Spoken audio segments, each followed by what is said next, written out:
Hello guys, good afternoon. Welcome back to my channel Sumo world. তো তোমাদের জন্য একটা নতুন ধরনের ভিডিও নিয়ে চলে এসেছি, ডিটক্স ওয়াটার। তো এই গরমকালে আমরা নর্মাল জল খাই, এরকম নর্মাল জল না খেয়ে যদি এইভাবে আমাদের জলটা খাওয়া যায় তাহলে আমাদের স্বাস্থ্যের পক্ষে খুব ভালো।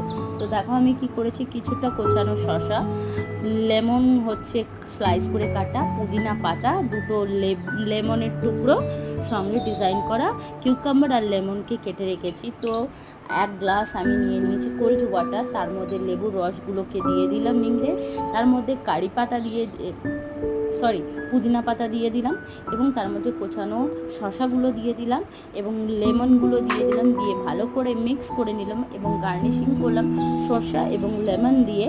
তো এরকম ঠান্ডা ঠান্ডা জল, আর এরকম করে যদি জল খাওয়া যায় আমাদের স্বাস্থ্যের পক্ষে ভালো। ভিডিওটা কেমন লাগলো অবশ্যই কমেন্টস করে জানাবে, আর অবশ্যই আমার চ্যানেলটাকে সাবস্ক্রাইব করবে। পরের ভিডিও